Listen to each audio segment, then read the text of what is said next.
Shalom. प्रभु परमेश्वर के मीठे मधुर नाम में फिर से एक बार रेमा ब्रॉडकास्टर क्रिस्टी मंडली चर्च की ओर से हम आप सभी का स्वागत करते हैं। आज फिर से प्रभु ने हमें अवसर दिया है कि उसके चरणों में हम बैठे, उसकी आराधना करें, उसकी भक्ति करें और उसका आत्मा हमसे क्या कहना चाहता है, वो हमारे जीवन में क्या बोध करना चाहता है, इस बात को भी हम समझें। और इसके लिए आज का जो समय है ये मनुष्य ने, हमने नहीं, या रेमा ब्रॉडकास्टर ने नहीं, तो ये समय जो है परमेश्वर ने हमें नियुक्त किया है, इसलिए कि हम उसकी सेवकाई में, उसके चरणों में बैठे। और जिस प्रकार से मार्था और मारिया के घर में प्रभु यीशु मसीह थे, उन्होंने कहा कि मारिया आपने योग्य राह चुन ली है। जी हाँ, आज हमने योग्य राह यही चुनी है कि प्रभु के चरणों में प्रभु हमसे क्या कहना चाहता है। प्रभु के चरणों में बैठने के बाद उसके जो आशीर्वाद है, उसकी जो अनुग्रह है, वो आज हमारे लिए खुलने वाले हैं। हम जानते हैं कि कोरोना वायरस के कारण हमारे सभी परिवार, हमारे आसपास का परिसर, हमारे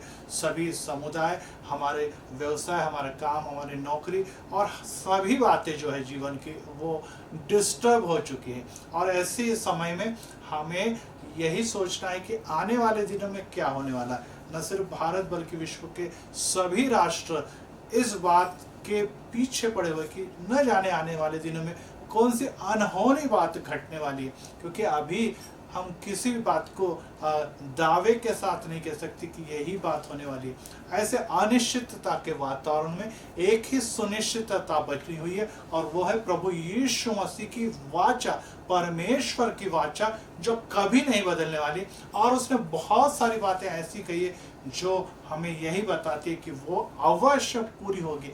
आकाश व पृथ्वी टल जाने वाली है, परंतु मेरी वाचा है, मेरे शब्द, मेरे लिखे हुए वचन कभी नहीं बदलने वाले।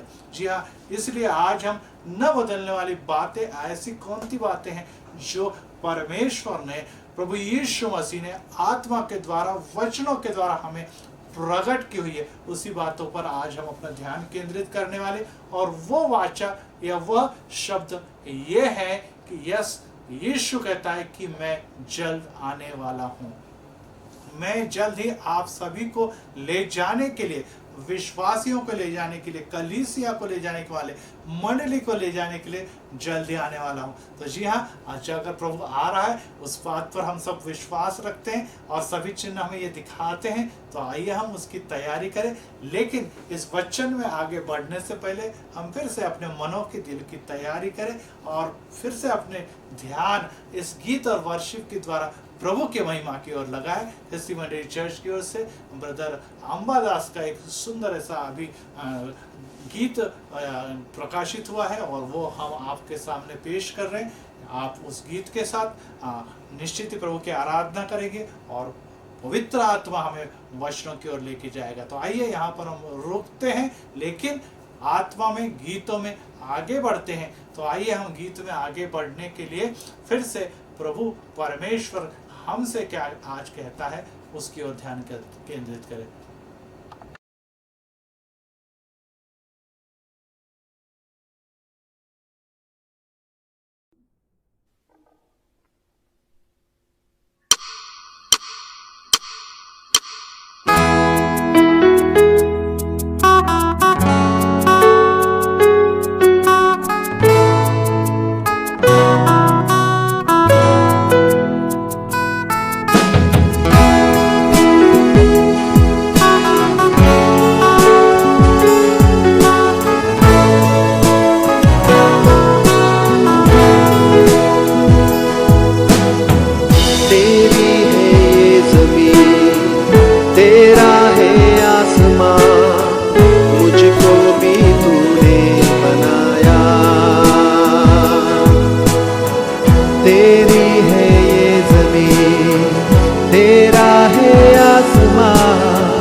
शुक्रिया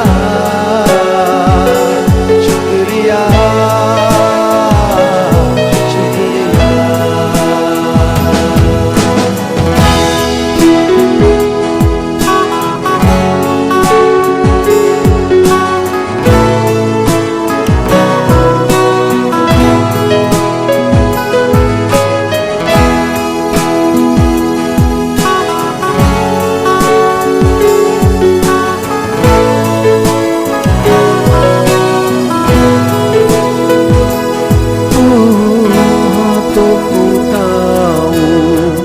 सर को झुकाऊं, घुटने टिकाऊं तेरे लिए, हाथों को उठाऊं, सर को झुकाऊं, घुटने टिकाऊं तेरे लिए। लहू अपना दे दिया, नया कर दिया,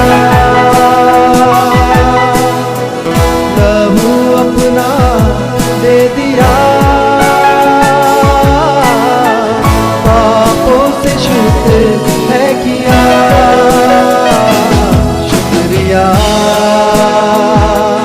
शुक्रिया शुक्रिया शुक्रिया यीशु तेरा शुक्रिया शुक्रिया शुक्रिया।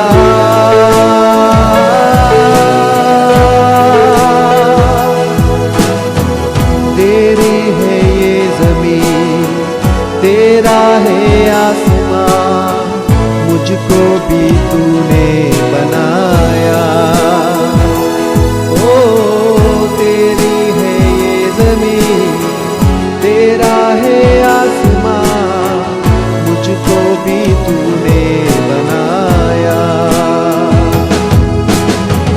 क्या था मैं क्या हो गया,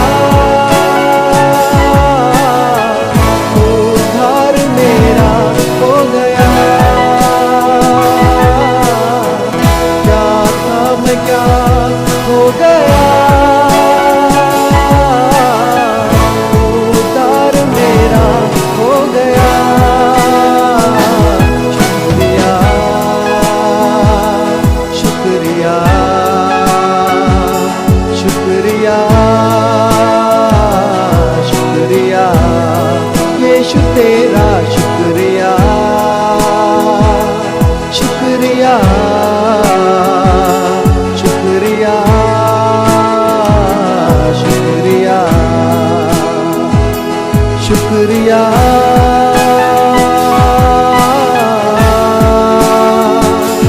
शुक्रिया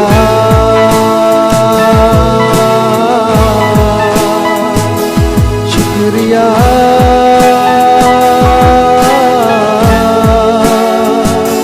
शुक्रिया शुक्रिया।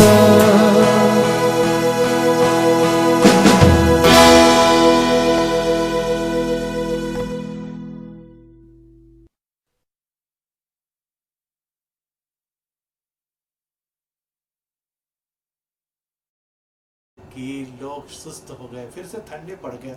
जैसे जैसे कोरोना का लहर कम होते जा रही, वैसे वैसे लोगों में फिर से नॉर्मलता की ओर जाना, मतलब दुनियादारी की ओर बढ़ना शुरू कर दिया है। फिर से लोगों ने अपने कामों में, यस काम करना जरूरी है भाई, मेहनत करना जरूरी है, जो कुछ खोया उसको पाना जरूरी है, लेकिन हमें जो कुछ हमने गंवाया है उसमें प्रभु ने दिखाया है कि मेरे अलावा, मेरे जीवन के अलावा कोई भी महत्व नहीं। सब कुछ पा लिया लेकिन आत्मा का क्या। हमने यहाँ पर धन पैसा गंवाया कोई बात नहीं, परंतु जीवन तो है, जान है तो जहान है, जान है तो जहान है। आज हमने जान पाई है ना, किसने हमें जान दिया, किसने हमें सुरक्षित रखा, किसने हमें बचाया, उस प्रभु यीशु मसीह ने। तो क्या हम उसको भूल जा रहे हैं, क्या हम उससे दूर जा रहे हैं? यस, प्रभु यीशु मसीह ने सिर्फ हमारे इस जीवन को बचाने के लिए प्राण नहीं अर्पे, हम अपने प्राण अर्पित किस लिए की, कि हमारे आत्मा सदा सर्वकाल आनंद और खुशी मनाए। जी हाँ भाइयों बहनों, तो नूह के समय में भी लोगों ने उसके इशारों को नहीं समझा, आनंद और मौज मनाते रहे। और बड़ी पैमाने पे बाढ़ जल प्रलय है और सभी मारे गए, सभी लोग मारे गए। जी हाँ भाइयों बहनों, ऐसा ही तीसरा उसमें उन्होंने एक और उदाहरण देते हुए बहुत ही खूबसूरत तरीके से यहाँ पर कहा है कि अंजीर का पेड़ है। तीसरी बात है कि जागते रहो, टॉर्च का उदाहरण है कि उसने कहा कि देखिए तुम्हें और मुझे जागते रहना, इसलिए तुम सावधान रहो कि वॉच। इसमें ये मत्ती 42 और 24 और 42 में इस प्रकार से लिखा हुआ है कि जागते रहो, ये समय जागने का है, सोने का नहीं है। और उसमें वो स्पष्ट कहता है कि ओ यरूशलेम नगरी, तू नबियों की हत्या करती है और अपने पास भेजे हुए संदेशवाहकों को पत्थरों से मार डालती है। मैंने कितनी बार चाहा कि तेरी संतान को वैसे ही एकत्र कर लूं, जैसे मुर्गी अपने बच्चों को अपने पंखों के नीचे एकत्र कर लेती है। एक ही यहाँ पे देखिए कि यरूशलेम, सिर्फ यरूशलेम के लिए, हम सब के लिए एक ही इशारा है कि तू सिर्फ सुनता नहीं नबियों की, तो नबियों की हत्या करता है, नबियों को समाप्त करता है, उसमें पत्थरवाह करता है। उसे तुम्हारे आत्मा के लिए, तुम्हारे जीवन के लिए सब कुछ कार्य प्रभु यीशु के लिए, परमेश्वर के लिए वो कर रहे, लेकिन वो बात सुनना तो दूर, उनके मुंह बंद करने के या उनका जीवन समाप्त करने में आपको इंटरेस्ट है। और फिर से वो कहता है कि जैसे मुर्गी अपने बच्चों को पंख के नीचे एकत्रित करती है, मेरी भी इच्छा थी कि मैं आपको एकत्रित करूं, पर तो तुम्हारी इच्छा नहीं थी। अब मैं तुमसे कहता हूं कि आपसे तुम मुझे जब तक नहीं देखोगे तब तक तुम ये ना कहो कि धन्य है वो जो प्रभु के नाम से आते, धन्य है वो प्रभु के नाम से आते। जी हाँ, जब तक हम इन वचनों का स्वागत नहीं करेंगे, वचन पहुंचाने वाले सेवकों का स्वागत नहीं करेंगे, वचन के द्वारा हमसे बातचीत करने वाले उस सब जो मीडिया है या चर्च है या पास्टर या पुलपिट है, उसको हम स्वीकार नहीं करेंगे, परमेश्वर कहता है कि मैं आपको छोड़ देने वाला हूं। जी हाँ, कब तक मेरा अपमान करोगे, कब तक मेरा छल करोगे? भाई और बहनों, इसलिए जान लेना बहुत जरूरी कि जी हाँ, आज जो वचन, आज जो चर्च, आज जो बाइबल, आज जो हम प्रभु में हैं, उसके लिए अनेक लोगों ने, शुरुआत पर प्रभु यीशु मसीह से ही होती है, प्रभु यीशु से लेके आज तक लाखों लोगों ने अपना खून बहाया है, अपना जीवन अर्पित कर दिया है, तब जाकर हमारे तक उद्धार पहुंचा। हम सिर्फ मारने वाले लोग थे, लेकिन परमेश्वर और उनके नबी जो है भविष्यवक्ता, वो बचाने वाले लोग हैं। तो आइए, हम कई बार हम ये कहते हैं कि नूह के काल में जब आकाश से, जब वहां से गंधक और अग्नि गिरती है, लोग मारे जाते। क्यों? क्योंकि पाप और अधर्मों में घिरे हुए। आज एक वक्ता ने या एक बहुत अच्छे स्पीकर ने बहुत बढ़िया यहाँ पर बात की कि अमेरिका की जो बातें हैं, उन अगर अमेरिका के लोग बच जाते हैं, पाप और गुनाह करने के बावजूद भी अगर वो बच जाते हैं, तो शायद परमेश्वर को, खुदा को सदम और गमोरा से माफी मांगनी पड़ेगी। अगर वे बच गए तो कारण यह है कि उनकी अवस्था सदम गमोरा से भी भयानक है, इतनी भयानक अवस्था है, और वे कैसे बच पाएंगे? जी हाँ, आज के दिन हम फिर से इस बात का विचार करें कि हालात बहुत खराब है भाई। सदम और गमोरा जैसी हालात, व्यभिचार और सभी भ्रष्टता इस दुनिया में फैली हुई, हम कैसे बच पाएंगे? हम कैसे सुरक्षित रह पाएंगे? सिर्फ एक ही है, प्रभु यीशु पर भरोसा, पाप और अधर्मों से क्षमा, प्रभु के लहू से शुद्धता, और फिर से उद्धार जो परमेश्वर की ओर से अनुग्रह के रूप में हमें प्राप्त होता, उसे प्राप्त करना है। लेकिन फिर से मैं आपको रिपीट करना, उस विषय की ओर ले जाना चाहता हूँ, और ये विषय जी हाँ, जो हमें उद्धार प्राप्त हुआ वो फोकट में, मुफ्त में प्राप्त हुआ, तो उसके लिए प्रभु यीशु मसीह ने लहू बहाया, अपना जीवन दिया, उसके फलस्वरूप हमें ये सब बातें प्राप्त हुई। यहाँ पर हम इन 70 शिष्यों को देखते, प्रभु यीशु के 70 शिष्य थे, और 72 भी कहीं लिखा हुआ। उस 72 लोगों में से अनेक लोगों ने अपना लहू जो है, अपनी कुर्बानियां दी है, इसलिए कि ये जो गॉस्पेल है, जो सुसमाचार है, लोगों तक फैलाया जाए, पहुंचाया जाए, और वो पहुंचाते समय मेरी जान भी चली जाए तो मैं खुश रहूंगा, आनंदित हूँ, क्योंकि मेरा प्रतिफल स्वर्ग में बहुत बड़ा है। जी हाँ, हम उसको सुनने के लिए हमें तकलीफ होती है, हमें वचनों में चलने के लिए तकलीफ होती है, हमें चर्च में जाने के लिए तकलीफ होती है, हमें बाइबल पढ़ने के लिए तकलीफ होती है, उसके चरणों में बैठने के लिए तकलीफ होती है। परंतु उन लोगों का क्या जिन्होंने अपना संपूर्ण जीवन जो है तकलीफों, क्लेशों में, सभी प्रकार की यातनाओं और पीड़ा और उत्पीड़न में अर्पित कर दिया, जिसके कारण हमें शांति और उद्धार मिला। तो आइए हम कुछ शिष्यों की तरफ देखें। मैं आपको इसलिए इन बातों को बताना चाहता हूं कि इन 12 शिष्यों में से सभी शिष्यों को, सिर्फ यूहन्ना को अगर हम छोड़ दिया जाए तो हर शिष्य ने अपना बलिदान दिया है। जैसे याकूब के बारे में हम देखेंगे, उसके बारे में अगर हम कहें तो उसको हेरोद राजा ने उसके सिर छेद कर दिया था, सिर को कलम कर दिया था। फिलिप के ओर के हम देखेंगे तो उससे सूली पे चढ़ाने से पहले बहुत सारे जो चाबुक की मार पड़ी थी। मत्ती की तरफ हम देखते हैं कि कुल्हाड़ी से उसका सिर और धड़ सिर अलग कर दिया गया था। छोटा याकूब के बारे में कहेंगे तो पत्थर मार मार के छोटे याकूब को, उसके मेंदू या उसके भेजे को बाहर निकाल दिया गया था। मत्ती जो 13वां शिष्य भी था, जो नया यहूदा इस्करियोत के बाद चुन लिया गया था, उसका भी सिर छेद और उससे भी पहले पत्थरवाह किया गया था। पौलुस के बारे में सब लोग जानते हैं कि नीरो राजा ने, जो रोमन राजा था, उसने भी उसका सिर छेद कर दिया। आंद्रेयास के बारे में हम लोग देखते हैं कि उससे सूली पे चढ़ा दिया। मरकुस के बारे में हम देखते हैं कि उसके देह के टुकड़े टुकड़े कर दिए गए थे। तद्दई यहूदा के बारे में कहेंगे तो उसको भी सूली पे चढ़ा गया था। बरतलमैस के बारे में हम देखेंगे तो उसको मार मार कर और सूली पर चढ़ाकर उसको मौत के घाट उतार दिया।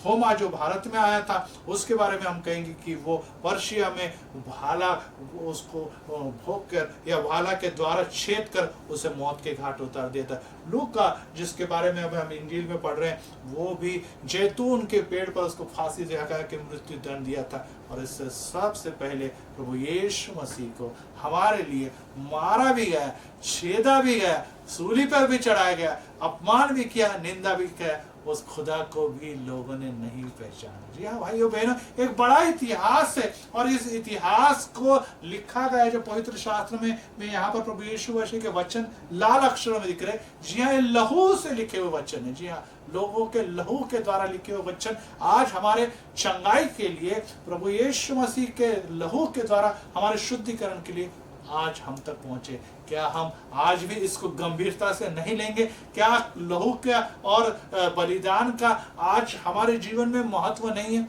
और प्रभु यीशु मसीह कहते हैं कि जो इसका अपमान करता है, मैं फिर से कहता हूं, यरूशलेम यरूशलेम, जिस प्रकार से मुर्गी अपने बच्चों को पंखों के तले लेनी चाहती थी, मेरी भी इच्छा थी, लेकिन आपकी इच्छा नहीं थी, जो हमारी इच्छा नहीं थी। इसलिए मैं आपको आपके हालात पे छोड़ देने वाला हूं। जब परिस्थिति कठिन है और हमें सहायता की, मदद की हरदम हर क्षण आवश्यकता है, और अगर ये है तो हमें यही बातें दिखानी है कि हम किस प्रकार से चल रहे हैं, किस प्रकार से आगे बढ़ रहे हैं। और उसमें यूहन्ना, इसका शिरच्छेद कर दिया गया था, और इस शिरच्छेद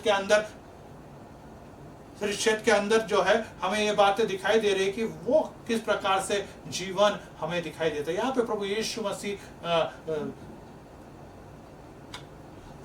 मसीह यहाँ पे प्रार्थना कर रहे थे। शिष्य उसको गंभीरता से नहीं ले रहे थे और उसको निश्चित ही तौर से वे प्रभु यीशु मसीह के सूली पे जाने के लिए गेत्सेमनी बाग की इस प्रार्थना का कोई महत्व नहीं था। और इस प्रकार से हम लोग ये आगे देखते हैं कि यहाँ पर जो यूहन्ना है उसका सिर छेद कर दिया गया था। प्रभु यीशु मसीह को यहाँ पर चाबुक की मार पड़ी थी। स्टीफन को पत्थरों के द्वारा यहाँ पर स्टीफन को मारा गया था। ये सब जो चित्र हमें आपको ये इसलिए दिखा रहा हूँ कि इन चित्रों के द्वारा हमने ये जान लेना है कि ये जो चंगाई है, ये जो जीवन है, ये जो मसीही जीवन है, ये जो हमारे विश्वासु जीवन है, ये साधारण जीवन नहीं है भाइयों बहनों। ये लहू के द्वारा खरीदा हुआ जीवन है। और उसके लिए न सिर्फ प्रभु यीशु मसीह ने अपना लहू बहाया, लहू का मोल चुकता किया, बल्कि उसके बाद के आने वाली पीढ़ियों ने भी अंगारों में जलते हुए सूलियों पर चढ़कर और पशुओं के चमड़ों में रहकर जीवन अर्पित कर दिया। पत्थरों से ठेचे गए, पत्थरों से मारे गए, फिर भी उन्होंने प्रभु यीशु मसीह के नाम की सेवकाई छोड़ी नहीं है। अपने घरों को छोड़ दिया, अपने सुख और चैन को छोड़ दिया, प्रभु यीशु मसीह के अपने सांस को भी छोड़ दिया, लेकिन उन्होंने प्रभु यीशु मसीह के कार्य को जो था पृथ्वी के सिरे तक, दूसरे सिरे तक मेरे गवाह तुम बनो, वो गवाहियां कभी नहीं छोड़ी। और अंत में एक ही शिष्य जो है, जो यूहन्ना है, जिसने हमें प्रकाशित वाक्य दिया हुआ है, उसे अंत में हमें दिखाई देता है कि प्रकाशन प्राप्त हुआ, और उस प्रकाशन को हम इस बाइबल के अंतिम पुस्तक में देखते हैं। और ये सब सहन करते हुए उस बूढ़े व्यक्ति ने भी बहुत दुख और तकलीफें सहन की, वो इसलिए कि हमें जीवन और हमें प्रगति मिले। परंतु हम उसके लिए क्या देना चाहते हैं? आज प्रभु यीशु मसीह हमारे जीवन में इतनी छल और इतनी तकलीफ और इतनी मुसीबत से हमें तो नहीं चला रहा, परंतु दूसरे तीमुथियुस में इस प्रकार से लिखा गया 3 अध्याय में, और उसमें इसलिए लिखी, पर जितनों ने मसीह यीशु में भक्ति के साथ जीवन बिताना चाहते वे सब सताए जाएंगे। जितने प्रभु यीशु मसीह में भक्ति के साथ जीवन बिताना चाहते, पौलुस कहता है, वे सब सताए जाएंगे। जी हाँ, आज हम कहते हैं कि हमारे घर में पैसा नहीं, आज हमारी नौकरी चली गई, आज हमारे पगारों में कटौती हो गई, आज हमारे बच्चों की नौकरियों की समस्या निर्माण हो गई, आज महंगाई के कारण घर चलाना तकलीफ हुआ। ये कोई छल नहीं भाइयों, ये तो सभी के हालात है जो है, परंतु वो छल है, वो पीड़ा है, वो पीड़न, जब हम प्रभु यीशु मसीह का नाम लेते समय पीटे जाते हैं, मारे जाते हैं, छले जाते हैं, यातना सहन करते, वो है। और वो लोग कौन लोगों को ये होता है? जो प्रभु यीशु मसीह की गवाही अन्य लोगों को देते हैं। जी हाँ, इन दिनों में तो आपके और हमारे जीवन में क्या गवाही है, ये मैं आपसे प्रश्न पूछना चाहता हूँ। अपने दिलों से आप पूछे कि मेरे जीवन में क्या गवाही? जी हाँ, बहुत सारी गवाही है। जीवन में सुरक्षित हर सांस उसकी गवाही के लिए तो दी गई है, परंतु हम दूसरों को गवाही तो नहीं देते, साथ में परमेश्वर के वचन को भी हम नहीं जानते। सभी व्यक्ति यहाँ पर उसके नुमाइंदे, हर व्यक्ति परमेश्वर का याजक है, हर व्यक्ति परमेश्वर की प्रजा है, और हर व्यक्ति का कार्य है कि परमेश्वर की घोषणा करे। परंतु हम तो सुनना ही नहीं चाहते, हम तो चरणों में बैठना ही नहीं चाहते, हम तो प्रार्थनाओं से दूर चले जाते, हम तो परेशानी दुख तकलीफ फिकर बीमारियों में घिरे रहते। फिर उन शिष्यों को क्या, जिन्होंने दुख और तकलीफ सही, उनका प्रतिफल बहुत बड़ा है। 12 शिष्यों ने बाद में जब प्रभु यीशु मसीह से पूछा कि हमें क्या मिलेगा, प्रभु यीशु मसीह, हम आपके पीछे, हमें क्या मिलेगा? उसने कहा इस दुनिया में मिले ना मिले, परंतु स्वर्ग में वो 12 सिंहासन आपको मिलने वाले, जिस पर बैठकर आप अन्य लोगों का न्याय करने वाले। यस भाइयों बहनों, हमें सिंहासन, हमें मुकुट मिलने वाला है, परंतु हमें कार्य तो अब करना पड़ेगा ना। कार्य करने के लिए अनुकूल वातावरण कभी नहीं रहा भाइयों बहनों। प्रभु यीशु मसीह के पहले भी भविष्यवक्ताओं को छला गया और पीड़ा और यातनाएं दी गई, प्रभु यीशु मसीह के बाद भी और आज भी विश्व के हर कोने में इसी प्रकार की पीड़ा यातनाएं मिल रही है। हम सुरक्षित है, प्रेज द लॉर्ड। हमें उस हालात में नहीं जाना चाहिए, प्रभु का धन्यवाद देना, परंतु इसका मतलब नहीं कि हम सो जाएं। इसका मतलब हम ये नहीं कि हम सो जाएं। आज हमारे पीछे कोई पत्थर लेके नहीं भाग रहा, आज हमको कोई पीट के छीट नहीं रहा, ये प्रभु का धन्यवाद हो, लेकिन फिर भी हम तो सोए हुए हैं। आज हम सोए हुए हैं और प्रभु कहता है कि समय करीब है, सो मत, जागो, क्योंकि समय करीब आ चुका है और उस समय में मेरा आगमन जल्द होने वाला है। और इस आगमन की राह देखने वाले जो तैयार अपने आप को करते हैं, आत्मा के द्वारा सब तैयार करते, उनको मैं जल्द ही ले जाने वाला हूँ, उन सबको मैं जल्द ही ले जाने वाला हूँ। क्या हम उसके लिए तैयार हैं? और मत्ती उसका 24वां अध्याय और 38 में इस प्रकार से कहा गया, मत्ती उसका अध्याय 24 और 38 में इस प्रकार से कहा गया है, जल प्रलय होने से पहले नूह के जलयान पर चढ़ने के दिन तक लोग खाते पीते और शादी ब्याह करते रहे। तब तक जल प्रलय नहीं आया और उसने सबको बहा नहीं दिया। तब तक किसी को इसका कुछ भी पता नहीं था। मानव पुत्र के आगमन के समय वैसा ही होगा। यस, खाना पीना प्रभु यीशु मसीह ने हम सबको दिया हुआ है। यस, अप और डाउन जीवन में चलते रहेगा, दुख और तकलीफें चलेगी, परंतु ये दुख और तकलीफें जो है, जब हम प्रभु यीशु मसीह के लिए, विश्वास के लिए सहन करते, वे लोग धन्य हैं। परंतु इन लोगों ने वैसा नहीं किया और जल्द ही जब प्रभु यीशु मसीह का आगमन, हालेलुया, प्रेज द लॉर्ड, सही में आज फिर से प्रभु ने हमें इस गीत के द्वारा आशीर्वादित किया है। आइए हम आज के कलाम की ओर बढ़ते हैं, आज के वचन की ओर बढ़ते हैं और वो हमसे क्या बतियाना चाहता है, हमसे क्या बातचीत करना चाहता है, उस पर अपने ध्यान को केंद्रित करें। यीशु मसीह जो इस जगत में आया, वो अपने पिता की योजना लेकर हमारे लिए आया, और परमेश्वर की योजना यही है कि हर व्यक्ति जो उसके द्वारा निर्मित है, जिसमें उसकी सांस बसती है, जिसमें उसका आत्मा बसता है, वह आत्मा इस जीवन के पश्चात उसके पास सुरक्षित रहे। क्योंकि प्रभु यीशु मसीह जाते समय पुनरुत्थान के पश्चात ये कहते हैं कि मैं जाता हूँ, लेकिन मैं वहां पर जाके आपके लिए जगह तैयार करता हूँ। जब ये पूरा हो जाएगी कि मैं फिर वापस आने वाला हूँ और आपको अपने साथ उस तैयार किए हुए नगर भवन में फिर से वहां पर विश्राम देने वाला, आनंद और खुशी देने के लिए आ रहा हूं। लेकिन तब तक मैं आपको अकेला नहीं छोड़ूंगा। पवित्र आत्मा आप में आएगा, और पवित्र आत्मा आप में आने के बाद आपको सामर्थ्य प्राप्त होगा। जी हाँ, इन दिनों में निश्चित प्रभु यीशु मसीह आज भी हमारे लिए पिता के पास निश्चित ही प्रार्थना कर रहे हैं, और हमारे लिए यही विनती कर रहे हैं कि प्रभु परमेश्वर इन्हें अपने गुनाहों से, इन्हें पापों से क्षमा करे, क्योंकि इन्होंने मुझे लहू पर और पिता परमेश्वर की जो उद्धार की योजना उस पर विश्वास रखा है। पवित्र आत्मा हमें चलाता है, पवित्र आत्मा हमें बढ़ाता है, और पवित्र आत्मा में बहुत सारी बातें प्रदर्शित करता है। लेकिन साथ में जो कलाम जो पवित्र आत्मा के द्वारा लिखा गया, वो कलाम भी हमें कुछ बातों का अलर्ट या इशारा या भविष्यवाणी पहले से करता आया है, और वो पूरी होनी अवश्य है। तो आइए हम पहले वचन की ओर चलते। मत्ती उसके 24वें अध्याय में यहाँ पर कुछ बातें प्रभु यीशु मसीह ने बताई हैं, और उसने आगमन, जो मेरा द्वितीय आगमन होने वाला है, उस समय की कुछ बातें बता दी है। और ये बातें इन दिनों में हमें घटती हुई दिखाई दे रही है। वो इस प्रकार से हैं। उन दिनों के संकट के तुरंत बाद सूर्य अंधकारमय हो जाएगा, चंद्रमा प्रकाश नहीं देगा, तारे आकाश से गिर जाएंगे, और आकाश की शक्तियां विचलित हो जाएगी। जी हाँ, इन दिनों में जब पृथ्वी को हिलाया जा रहा है, पृथ्वी को सब तरफ से हमें बदलते हुए माहौल दिखाई दे रहे हैं, वो बाद में जब जो महासंकट का समय के समय यहाँ पर सूर्य की अवस्था क्या होगी, चंद्रमा का प्रकाश न रहेगा, तारे आकाश से गिर पड़ेंगे, और ये सभी शक्तियां जो आकाश में विचलित हो जाएगी। और क्या होगा तब आकाश में मानव पुत्र का चिन्ह दिखाई देगा।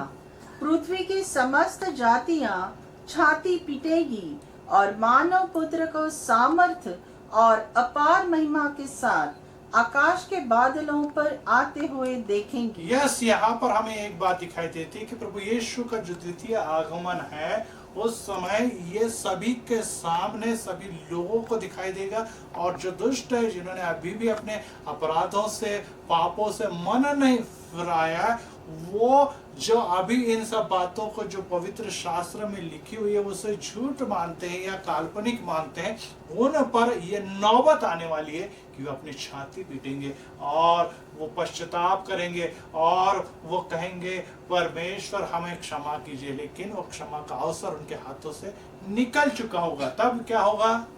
वह तुरही की तुमुल ध्वनि के साथ अपने दूतों को भेजेगा, और वे चारों दिशाओं के विश्व के कोने कोने से उसके चुने हुए लोगों को एकत्रित करेंगे। उन्हें लोगों को एकत्रित करने के लिए दूत जो है, वे उन लोगों को जो रैप्चर के बाद जो है, वे लोग जो है, जो बचे हुए हैं, जो महासंकट के समय में यहाँ से गुजर रहे, उन लोगों को इकट्ठा किया जाए। लेकिन उसके पहले, ये सेकेंड कमिंग की बात है, लेकिन उसके पहले होना है रैप्चर, अर्थात हमें वहां पर जो अंतरिक्ष में से प्रभु बादलों पे आने वाला है, और वो बादलों पे आने वाला प्रभु यीशु मसीह अपनी कलीसिया को अंतरिक्ष में उठा लेने वाला है, बादलों पर उठा लेने वाला है। जो प्रथम मृत्यु पाए हैं वो पहले उठेंगे, उसके पश्चात जो जीवित विश्वास हुआ है वो अंतरिक्ष में लिए जाएंगे,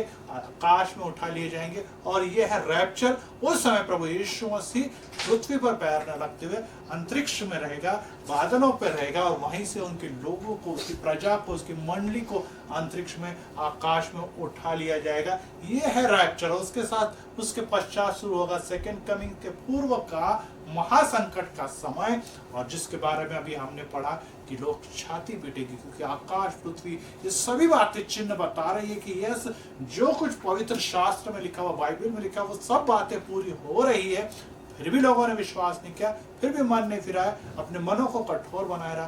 परिणाम ये रहा कि वे उद्धार से दूर रहे, साल्वेशन से दूर रहे, और परिणाम यही है कि छाती पीटने की नौबत न सिर्फ पृथ्वी पर आने वाले दिनों में, जब वह नरक में जाएंगे, वहां पर हमें दिखाई देगी। और इन दिनों में जब हम देखते हैं कि यहाँ पर सभी संकटों की श्रेणी प्रारंभ हो गई है, बड़े बड़े संकट जैसे आप देख रहे हैं कि सभी मानसून और हवामान में या सभी जलवायु में परिवर्तन हो गया है। बर्फ जो सब तरफ बह रही है, बारिश बहुत ही विपुल पैमाने पे हो रही है, और भूमिकंप या भूकंप भी हमें दिखाई दे रही है, ज्वालामुखियां फट रही है, सुनामी पिछले दिनों में दिख रही है, और उसके अलावा युद्ध है, महंगाई बढ़ चुकी है, और राष्ट्र के ऊपर अटैक करने के लिए रशिया में भी युद्ध चल रहा है। और ऐसी अवस्था में तृतीय महायुद्ध जिसको हम कहते हैं थर्ड वर्ल्ड वॉर, वो भी अब उसके भी लक्षण हमें दिखाई दे रहे। कहीं भी शांति नहीं, न राष्ट्रों में शांति है, न राज्यों में शांति है, न नगरों में शांति है, न लोगों के दिलों में शांति। अशांति सभी तरफ छाई हुई है, और ये बात प्रकट करती है कि यस, प्रभु यीशु मसीह का आगमन जो है, हमें रैप्चर के द्वारा अंतरिक्ष में लेना, ये करीब आ चुका है। और ये सब दिखाई जब हमें दिखाई दे रहा है, जब कोरोना के द्वारा और इस पे मोहर लगा दी गई कि यस, अब मनुष्य ने जान लिया है कि मनुष्य की जो साइंटिफिक प्रगति, मेडिकल साइंस, हेल्थ साइंस की प्रगति, ये भी अब कुछ काम नहीं आए। डॉक्टर, मेडिसिन, ट्रीटमेंट, ये भी कुछ काम ना आए। गोलियां, मेडिसिन अभी भी विकसित नहीं हुई। लोग चींटियों के समान, कीटकों के समान मर रहे हैं। ऐसे अवस्था में कौन बचाने वाला है? उन्हें एक ही बात नजर आ रही कि यस, ईश्वर हमें बचा सकता है, खुदा ही हमें सुरक्षित रख सकता है। तब वो खुदा है कौन? और वो है प्रभु यीशु मसीह। भाइयों बहनों, और वो तुम्हें और हमें बचाने के लिए इस दुनिया में आज भी कार्य कर रहा है, लेकिन वह जीवन बचाने से आत्मा बचाने में इंटरेस्टेड है। क्योंकि जीवन में हमने सब कुछ पा लिया, परंतु अपने आत्मा का नाश हमने किया तो हमने सब कुछ गंवा दिया है। और इसीलिए भाई और बहनों, हम इन दिनों में उस आत्मा के लिए जीवन जिए, शरीर के लिए न जिए, दैहिकता के लिए न जिए, तो आध्यात्मिकता के लिए हमने जीवन जीना है। क्योंकि हमें ये जानना है, प्रभु यीशु मसीह दुनिया में राष्ट्रों पे राज्य करने के लिए नहीं, तो दिलों पे और आत्माओं पे राज्य करने के लिए आए हैं। और इसी कारण से लूका उसके 21वें अध्याय में 27 और 28 वचनों में, जब प्रभु यीशु मसीह का आगमन जब करीब आ चुका है, उस समय लूका ये क्या कहता है, देखिए। तब लोग मानव पुत्र को अपार सामर्थ्य और महिमा के साथ बादल पर आते हुए देखेंगे। यीशु आने वाला है, बादलों पे आने वाला है, हम गीत गाते हैं और वो आ रहा है। तब क्या होगा? जब ये बातें होने लगेंगी तो सीधे खड़े होकर अपना सिर ऊंचा करना, क्योंकि तुम्हारी मुक्ति निकट होगी। यस, सीधे खड़ा, टेंशन में रहना है, अपने को, पैरों को और सीने को बाहर निकाल के अपने सिरों को ऊपर की ओर उठाना है, क्योंकि ये दर्शाता है कि यस प्रभु, हम तैयार है। यस, अटेंशन में, प्रभु जी टेंशन में नहीं, पूरी तरह से अलर्ट है प्रभु जी। हमने अपनी दृष्टि आकाश और उस स्वर्ग की ओर के लगाई, जहाँ से प्रभु यीशु हम सबको, इस वधु को लेने के लिए प्रकट हो रहा है प्रभु जी, और हम लोग तैयार है। जी हाँ, आज फिर से मैं आपसे यही पूछना चाहता हूँ, इस समस्याओं में, परेशानियों में, सभी प्रकार के बीमारियों में, सभी प्रकार के बदलते हालात में, महंगाई में हम परेशान हो के, इतने तो परेशान नहीं कि कहीं खुदा को, प्रभु के वचनों को और उसकी सहभागिता को भूल तो नहीं गए। और ये बात हमें बार बार दिखा रहे कि यह अलर्ट इशारा प्रभु ने कहा है कि मैं पहले ही आपको बता देता हूं कि सब बातें होने वाली है, और होने वाली है तो आपको परेशान होने की जरूरत नहीं। विश्वासी व्यक्ति कभी भी, बिलीवर कभी परेशान नहीं होगा, तो खुश होगा, क्योंकि वह जानता है कि अब वो समय करीब आ चुका है कि इस परेशानियों से, इस दुख से, इस तकलीफों से मुक्ति मुझे मिलने वाली है। मेरा प्रभु मुझे अंतरिक्ष में, मेरा प्रभु उस स्वर्ग के राज्य में, मेरा प्रभु इस दुनिया के सभी दुख तकलीफों से छुटकारा देकर मुझे उठाने के लिए, ऊपर लेने के लिए आ रहा है। और इसीलिए अब कुछ बातें हम लोगों ने जान लेनी भी जरूरी है। और इसीलिए सबसे पहले हम 3 बातों की ओर अपना ध्यान केंद्रित करेंगे कि पैराबल और इशारों के द्वारा प्रभु यीशु मसीह ने कुछ बातें बताई है। और पहला उदाहरण जो अंजीर का उन्होंने दिया, अंजीर का पेड़ का उदाहरण देते हुए उसने कहा कि अंजीर के पेड़ से दृष्टांत सीखो, जब उसकी डाली कोमल हो जाती है और पत्ते निकलने लगते तब तुम जान लेते हो कि ग्रीष्म का काल निकट आ चुका है। ग्रीष्म का काल निकट आ चुका है। ये जी हाँ, अंजीर का पेड़ ये बहुत ही पॉपुलर ऐसा पेड़ है और जो इस्राएल में पाया जाता है, इसलिए अधिकतर उदाहरण प्रभु यीशु मसीह ने उसी परिवेश से दिए हुए। यहाँ पे अंजीर का पेड़ दिखाई दे रहा है और इसमें यहाँ पे अंकुर फूट चुके हैं और ये अंकुर फूटना दर्शाता है कि पतझड़ अभी हो चुकी है और ग्रीष्म ऋतु आ गई। जी हाँ, पौधे, पेड़, वातावरण हमें दिखाते कि कैसा मौसम है, कैसा मौसम है। जी हाँ, आज हमारे लिए में मौसम कैसा है, हमारा मौसम कैसा है। और ये कोरोना हमें दिखा चुका कि मौसम ये अनुकूल ही है, प्रतिकूल नहीं। यस, मौत हो रही है, यस, बीमारियां हो रही, यस, समस्या है, परंतु अनुकूल क्यों? क्योंकि मेरा प्रभु के अभिवचन, मेरे प्रभु की हर भविष्यवाणी पूरी हो रही है और वो जल्दी मुझे लेने के लिए आ रहा है। तो देखिए, ये जो निसर्ग की बातें, प्रकृति की बातें, ये जब इन सब बातों को जान लेती है तो मनुष्य क्यों नहीं जान पाता कि यस उसका निर्माण करता उससे बुला रहा है, उस पर प्रेम कर रहा है, उस पर लेने के लिए आ रहा है। जी हाँ, जब सुनामी का समय था, शायद आपको भी याद होगा कि शहरों में बहुत बड़ा नुकसान हुआ, बहुत सारे घर, बहुत सारे नगर तबाह हो गए, लेकिन आदिवासी जो लोग थे वह नुकसान से बचे रहे। जबकि सभी शहरों में आधुनिक उपकरण थे, सभी प्रकार के सैटेलाइट के द्वारा सूचनाएं प्राप्त हो सकती थी। इन आदिवासियों के पास तो कुछ भी नहीं थे, कपड़े भी न पहनने वाले ऐसे लोग हैं, लेकिन वे बचे रहे, वे सुरक्षित रहे। कारण क्या? कि वे तूफान और इस सुनामी और जो भूकंप के कारण, समुद्र के भूकंप के कारण निर्माण हुई, उससे आने से पूर्व सुरक्षित जगह पर चले गए। लेकिन जो प्रगत मनुष्य थे वो नहीं कर पाते। कैसे सुरक्षित जगह पे पहुंचे? उन्होंने पृथ्वी की हलचल को दर्शाने वाले बंदर जो है उनमें विचित्र बदल देखा। उन्होंने चूहे को बिलों से निकल के भागते हुए देखा और उन्होंने समझ लिया, उनको एक अलर्ट और इशारा मिल गया कि चूहे का भागना बंदरों की हलचलें दिखाती है कि पृथ्वी में कोई बात अवश्य ऐसी हो रही है जो महासंकट का इशारा दे रही है। और इस संकट का इशारा अगर मुझे दिख रहा है तो मैं भागता हूँ और सुरक्षित जगह पर चले जाता हूँ। जी हाँ, बंदर समझ सकते हैं और पक्षी और प्राणी समझ सकते हैं, पेड़ और पौधे अगर वो उस बात को समझ सकते हैं तो मनुष्य क्यों नहीं समझ सकता? बातें तो बहुत स्पष्ट लिखी हुई है। निसर्ग समझ रहा है, निसर्ग परमेश्वर की महिमा कर रहा है, आकाश और पृथ्वी उसकी महिमा कर रहे, सूरज और चांद उसके धन्यवाद दे रहे, पृथ्वी के सभी पेड़ और पौधे उसकी स्तुति महिमा, प्राणी और पक्षी उसकी धन्यवाद कर रहे। तो मनुष्य क्यों खौफजदा और मनुष्य क्यों दुनियादारी में खोया हुआ? और उसका कारण एक है कि आज भी उसका मन दुनिया की बातों में, दुनियादारी की बातों में खोया है। और इसीलिए प्रभु कहता है, प्रभु यीशु में से कहता है, दुनिया की बातों की तरफ तो देखो।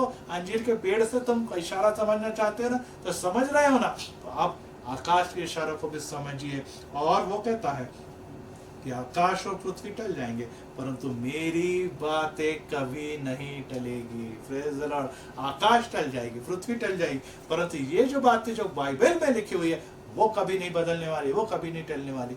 तो आज हम इस बात को भरोसा रखते हैं, जो हमें कुछ दिखाई दे रहा है वो एक इशारा, अलर्ट है कि हम तैयारी करें, हम तैयारी में लग जाए। और एक और उन्होंने पैराबल दिया है और उसमें उसने नूह का उदाहरण देते हुए कहा है इस प्रकार से।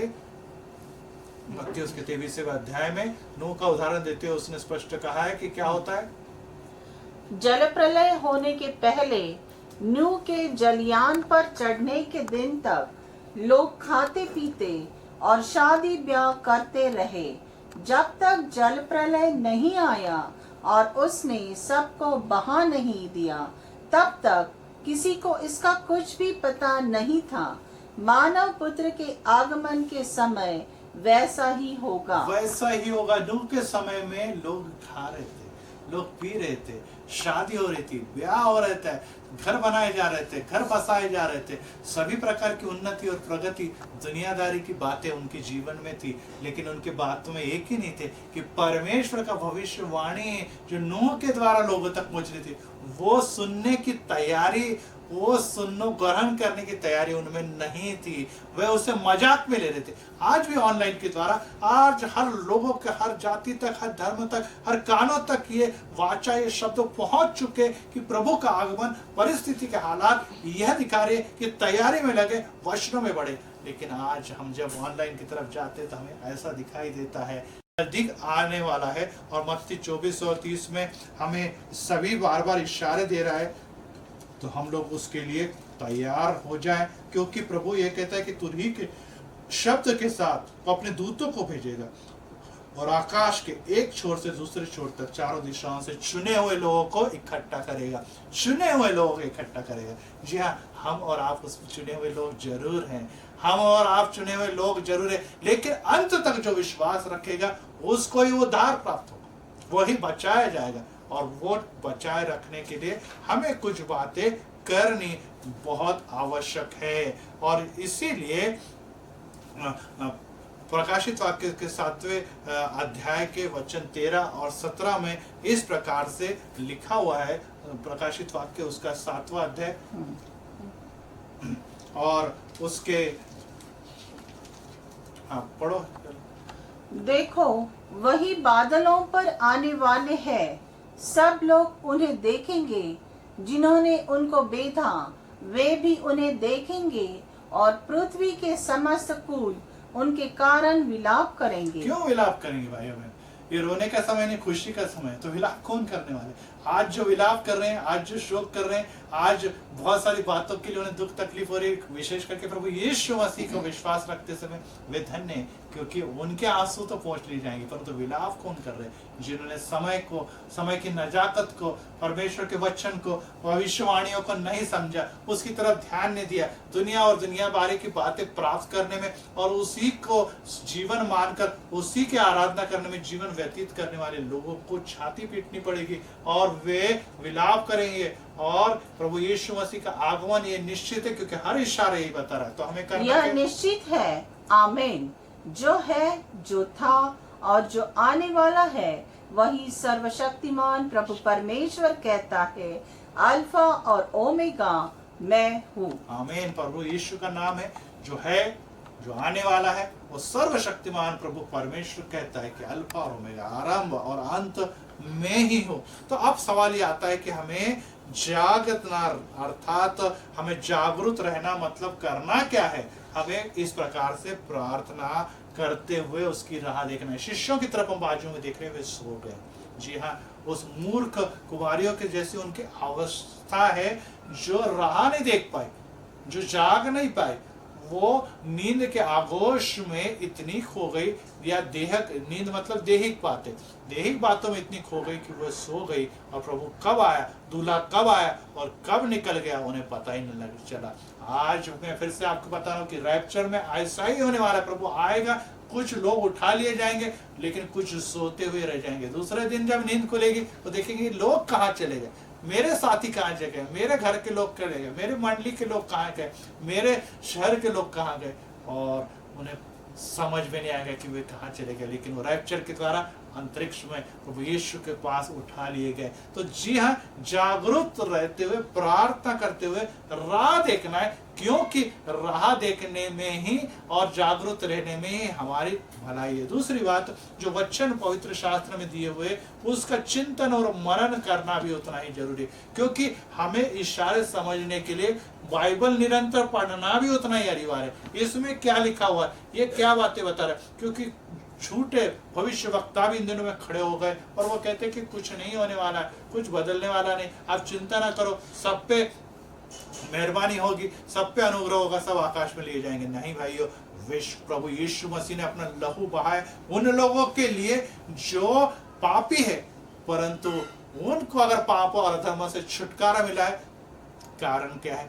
उन्हीं लोगों का स्वर्ग में प्रवेश है। जी हाँ, उन्हीं लोगों का प्रवेश है। अगर हम सभी लोगों को स्वर्ग में ले जा रहे हैं तो फिर लहू बहाने का और सभी परमेश्वर की योजना और सभी नियम शास्त्र ये सब व्यर्थ हो गया ना? नहीं भाइयों बहनों, प्रभु परमेश्वर कहता है कि उस समय जब कुछ किताबें नहीं थी, बाइबल नहीं थे, वचन नहीं थे, तब मैंने कड़ाई से नूह के समय में न्याय किया। तो अब तो बहुत ही कड़ाई से न्याय किया जाएगा, क्योंकि अब सब बातें उपलब्ध है हमारे पास, मीडिया से लेके, बाइबल से लेके, और सभी आराधना की छूट हमारे पास है। परंतु हम उसका लाभ लेते हैं क्या? अगर हम नहीं लेते तो आज फिर से सोचने का अवसर है कि कल अगर प्रभु का आगमन हुआ या दूसरी भाषा में हमारा जाना हुआ, हमारी मौत किसी भी क्षण हो सकती है। ये कब हमारा जाना होगा इसकी कोई भी गारंटी नहीं है। आज है, कल रहे न रहे, तो कहाँ जाएंगे? ये भी विचार कीजिए। तीसरी बात है कि हमें लोगों के साथ, मंडली के साथ, वचनों में चलने वाले लोगों के साथ सहभागिता बनाए रखनी है। वचनों में बढ़ना है, प्रार्थना में बढ़ना है, विश्वास में बढ़ना है, साथ में सेवकाई में भी बढ़ना है।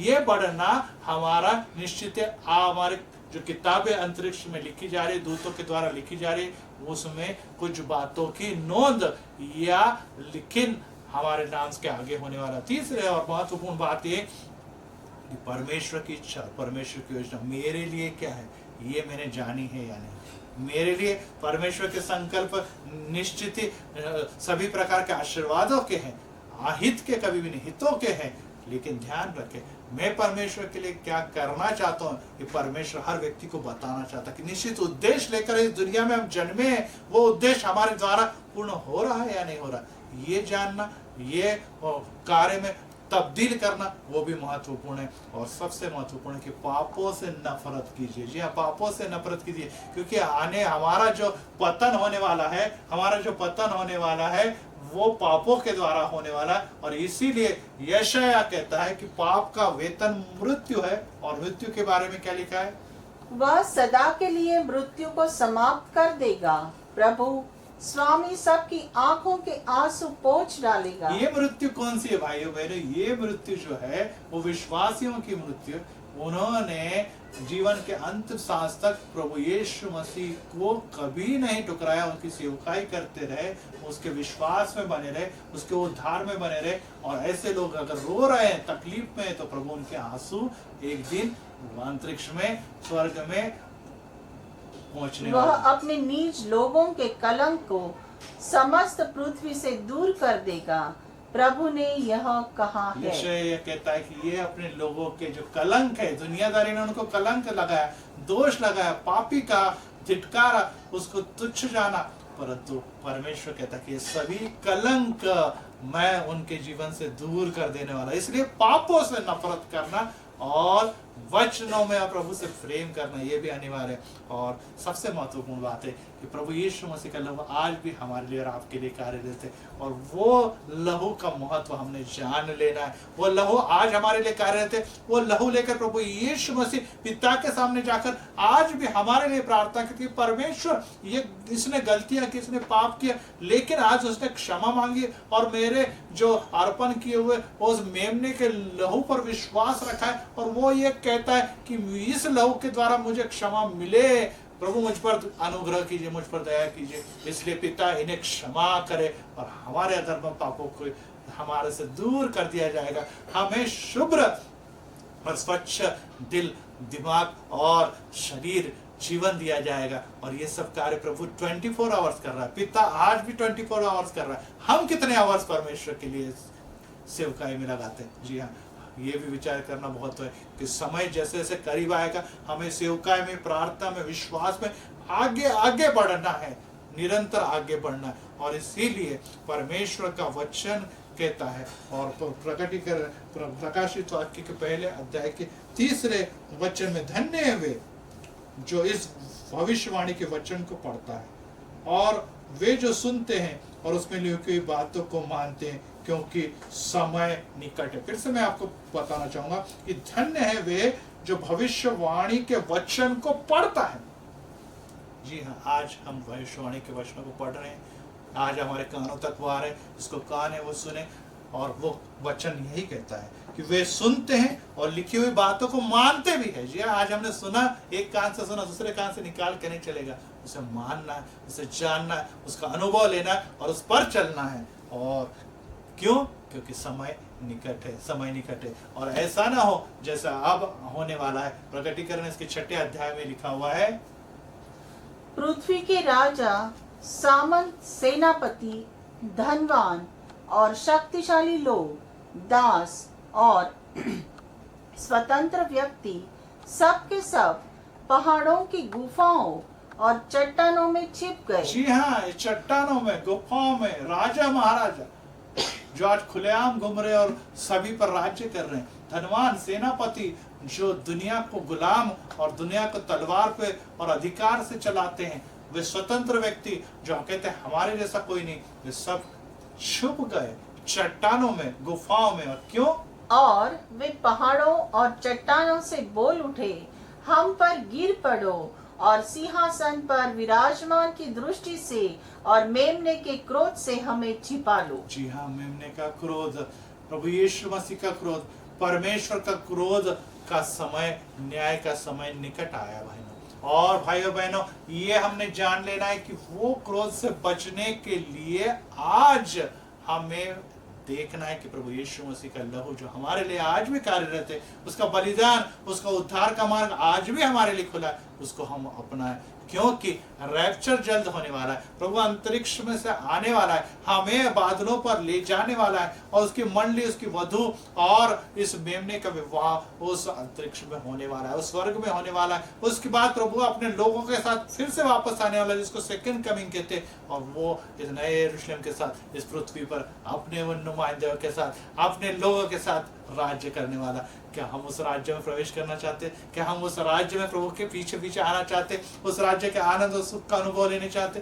प्रेज द लॉर्ड, यस, हम सभी तैयार हैं। परंतु दूसरा मार्ग भी है जो बहुत सारे लोगों ने चुना हुआ है, जो बहुत सारे लोग जिसे अपनाएंगे, और वह क्रोध का मार्ग, वो है पीड़ा का मार्ग, वो पीड़ा का मार्ग। आज हम खुशी और चैन के पीछे जाएंगे, आने वाले दिनों में पीड़ा, उत्पीड़ा और सभी प्रकार के वेदना और क्लेश में जाना पड़ेगा, और वो है नरक की वेदना।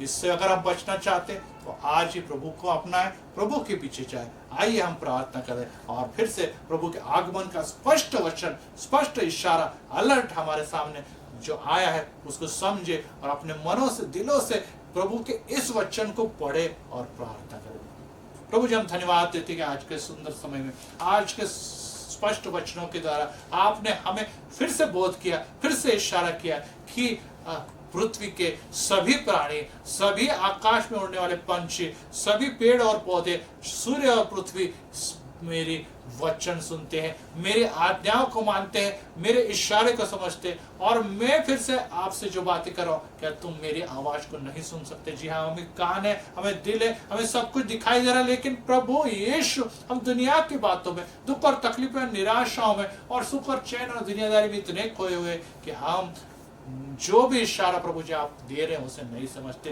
जैसे मुर्गी अपने बच्चों को अपने पंखों के तले छुपा लेती, प्रभु जी आपने कई बार हमें पुकारा, आवाज दी, लेकिन हम भागे, दूर भागते रहे, दूर दुनियादारी में खोए रहे। परंतु प्रभु जी आज जो स्पष्ट वचन हमारे कानों तक पहुंचा है, ये उद्धार का वचन हमारे कानों तक पहुंचा है, और हमें ये दिखाया प्रभु जी आपने, यस, मेरे शिष्यों ने, प्रभु यीशु के शिष्यों ने, उसके बाद लाखों करोड़ों लोगों ने अपना लहू, अपना अर्पण मेरे वचनों के प्रसार के लिए किया। इसलिए आज आप मसीह हो और आज आपके तक वचन पहुंचा है। मेरा वचन दुनिया को तलवार के द्वारा जीतने के लिए नहीं है, तो मेरा वचन लोगों के आत्माओं को बलिदान के द्वारा जीतने के लिए। यस, अनेक लोगों का बलिदान प्रभु यीशु मसीह से पहले और उसके बाद इसलिए हुआ कि लोग बचाए जाए। आज हम उस बलिदान को स्वीकार करते प्रभु जी, और हम पर ये नौबत तो आज नहीं आई है कि हम इस प्रकार के उत्पीड़ा से, उस प्रकार के पीड़ाओं से, इस प्रकार की वेदनाओं से हम आमना सामना करें।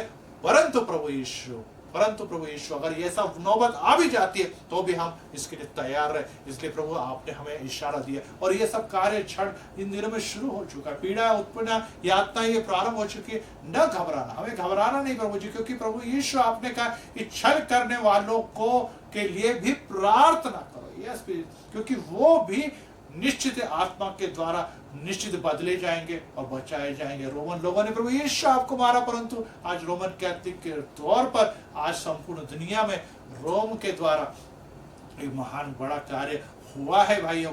और इसीलिए प्रभु जी हम धन्यवाद देते हैं कि जो जो विरोधी है उन पर भी आप प्रेम करते हैं। उनके लिए की गई प्रार्थना के द्वारा उनके दिलों को, शाऊल को पौलुस बनाने में आज भी आज सक्षम है और ये आप कर रहे हैं, इसके लिए हम आपको धन्यवाद देते हैं। आज हमारी तकलीफें हम आपके सामने रखते हैं क्योंकि हम मानव है पिता, हम गरीबी, हम भूखमरी, हम लाचारी, हम भ्रष्टता, हम दुनियादारी और हम सभी सब प्रकार की महंगाई, इससे बहुत पीड़ित है। बीमारियां, कोरोना हमारे चारों तरफ मंडरा रही, हम बेचैन हैं, हम घबराए हैं, हम फ्रस्ट्रेट हैं, हम स्ट्रेस में। प्रभु जी हमें सुरक्षा दीजिए। आज आप शांति के अधिपति, हमारे दिलों में शांति नहीं प्रभु जी, हमें शांति से भर दीजिए, हमें आनंद से भर दीजिए, हमें खुशी से भर दीजिए। और पौलुस कहता है कि आनंद करो, सर्वदा आनंद करो, ऐसा आनंद हमारे दिल में दीजिए। और इसके लिए हमें विश्वास की कमी है, वो विश्वास हमारे जीवन में भर दीजिए कि प्रभु आज कल और सदा सर्वदा एक जैसा है, वो न बदलने वाला है। वो हमसे प्रेम करता था, प्रेम करता है और करता रहेगा,